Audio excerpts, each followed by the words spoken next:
আল্লাহ যাকে বাছাই করে ভালোবাসেন তাকে তিনি আপন বানিয়ে নেন। আর হেদায়েতের রাসপথ তাদেরকে তিনি দেখান যারা তার পথে চলার জন্য নিজেদেরকে রুজু করে দেয়। ওয়াইয়াহদি ইলাইহি মাইয়ুনিব, যারা তার পথে চলার জন্য নিজেদেরকে সিদ্ধান্ত করে আল্লাহর পথে চলব, এই চিন্তা যারা করে, এই সিদ্ধান্ত যারা গ্রহণ করে, আল্লাহ বলছেন তাদেরকে তিনি হেদায়েতের রাস্তা দেখান। সুবহানাল্লাহ। ওয়াইয়াহদি ইলাইহি মাইয়ুনিব, আল্লাহর পথে আপনাকে চলার জন্য সিদ্ধান্ত গ্রহণ করতে হবে। আল্লাহর প্রিয় নবী এবং প্রিয় বান্দা হযরত ইব্রাহিম আলাইহিস সালাতু ওয়াস সালাম, তিনি তার রবকে খুঁজেছেন, রবকে তালাশ করেছেন। তিনি নমরুদের অত্যাচার থেকে বাঁচার জন্য জন্মের পরে তার মা তার বাবার সিদ্ধান্ত নিয়ে তাকে পাহাড়ের গুহায় রেখে এসেছেন। আমি কথা বললাম ইব্রাহিম আলাইহিস সালাম, তিনি পাহাড়ে ওই গুহাতে বসবাস করতেন একা, তাকে হত্যা করা হতে পারে সেই আশঙ্কায় তাকে রেখে আসা হয়েছে। তাফসীরে লেখা হয়েছে তিনি আঙুল চুষতেন, একটা আঙুল দিয়ে দুধ বের হতো আর একটা আঙুল দিয়ে মধু বের হতো। তিনি তাই খেয়ে গুহাতে থাকতেন। মা তাকে একদিন বের করলেন, মরুভূমি, পাহাড়, সেখানে উট চড়ে। জিজ্ঞাসা করলেন এইটা কি? মা জবাব দিলেন এটা উট। বলে এটা কে সৃষ্টি করেছে? এটা দেখেন অবস্থাটা কি ভয়াবহ। নমরুদের শত্রু কি এমনি হয়েছিল? তাকে আগুনে দেওয়া হয়েছিল? আগুনে দেওয়া হয়েছিল কোন নবীকে? আমি ভুল বলছি নাকি? ঠিক আছে, ঠিক আছে।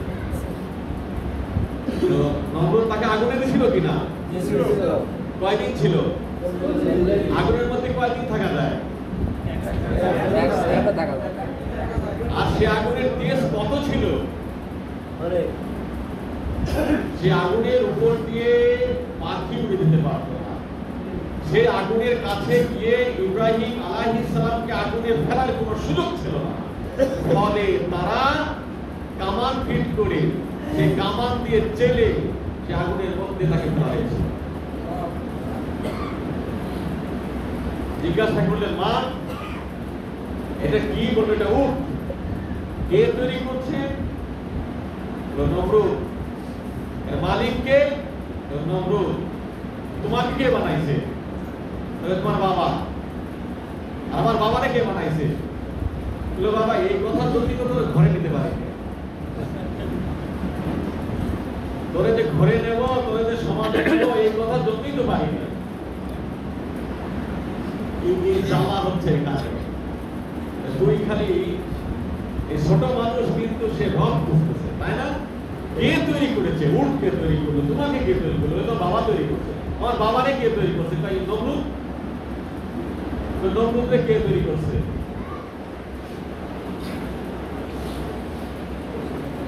এই প্রশ্ন করবি বিধায় তো তোকে যেতে পারি না, সমাজে নেই না।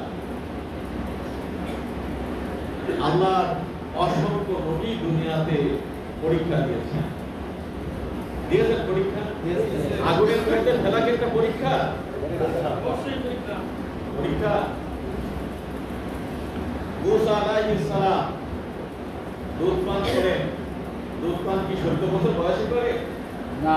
হ্যাঁ, শিশু বয়স, শিশু করে। মুসা আলাইহিস সালামের মাকে নির্দেশ দেওয়া হলো কোরআনে সূরা কসাসে আল্লাহ বলছেন কথা বলা হলো ওলকে তাকে ফেলে দাও, নিক্ষেপ করো। কাকে বললো? মুসার মাকে বললো। আল্লাহ বলছেন আমি মুসার মাকে নির্দেশ দিলাম তাকে সাগরে ছুড়ে ফেলতে, নিক্ষেপ করতে বললাম সাগরে, উত্তাল সাগরের মধ্যে তাকে ফেলে দিয়েছে। আর সেটা আসতে ভাসতে কোথায় গেছে? ফেরাউনের দরবারে। আর এই ফেরাউনের ভয়েই তো মুসা আলাইহিস সালামের মা তাকে গোপন করে রাখতে রাখতে যখন পারেনি তখন সাগরে ভাসিয়ে দিয়েছে।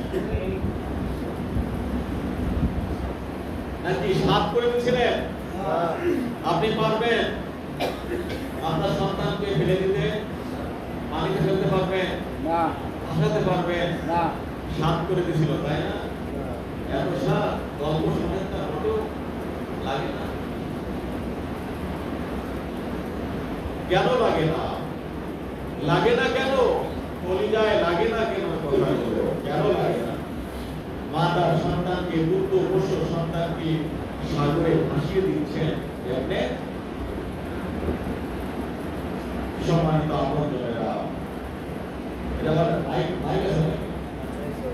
আপনারা শুনছেন?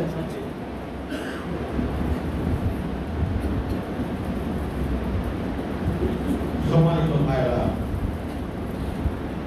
আল্লাহ নবীকে ফেলে দেওয়া, আল্লাহ পয়গম্বরকে পানিতে দেওয়া হলো, তাই তো? ভাসতে ভাসতে গেল, ফেরাউনের কাছে চলে গেল। ফেরাউনের স্ত্রী তাকে তুলে নিয়েছে, ফেরাউনের স্ত্রী তাকে তুলে নিয়েছে পানি থেকে। মা কতটা অস্থির হলে তার মেয়েকে বলতে পারে, যাও, মুসা যেভাবে যে পথে ভেসে যায় তুমি দূর থেকে লক্ষ্য করো আর তার পিছু পিছু দেখতে থাকো, কোথায় যায়। মুসা কিছু বলতে লাগলো। মুসাকে তুলে নেওয়া হলো, কান্নাকাটি শুরু হয়ে গেল। দুধ পান করে না, কারোর দুধ সে খায় না। মুসা আলাইহিস সালামের বোন সে বলল, আমি তোমাদেরকে একটা ধাত্রীর খবর দিতে পারি, একজন ধাত্রীর খবর দিতে পারি। খুব খুশি, তাহলে চলো ধাত্রীর খবর দাও। ধাত্রীকে দেওয়া হলো, আনা হলো। মুসা আলাইহিস সালামের মাকে প্রস্তাব দেওয়া হলো দুধ পান করাতে হবে। দুধ পান করাবো, আমার ঘর সংসার আছে, আমার স্বামী আছে, আমার সন্তানাদি আছে, আমাকে কাজ করতে হয়, সংসার পরিচালনা করতে হয়, অনেক কাজ আছে সংসারে। তো আমি তো এত কিছু করতে পারবো না, এত কিছু ফেলে রেখে আমি এখানে থেকে এটা করতে পারবো না। আমি কেন বলছি শুনবেন? আল্লাহ কোন কিছু বাস্তবায়ন করতে চাইলে মানুষের অদৃশ্যে অলক্ষ্যে সবকিছুর আয়োজন তিনি করে ফেলা, কিছুই লাগে না। আল্লাহকে কোনো কিছু বাস্তবায়ন করার জন্য কিছু দুনিয়ার কোনো কিছু থাকতো আল্লাহকে পেটাতে হয় না। হাসিনা সকালবেলা কইছিল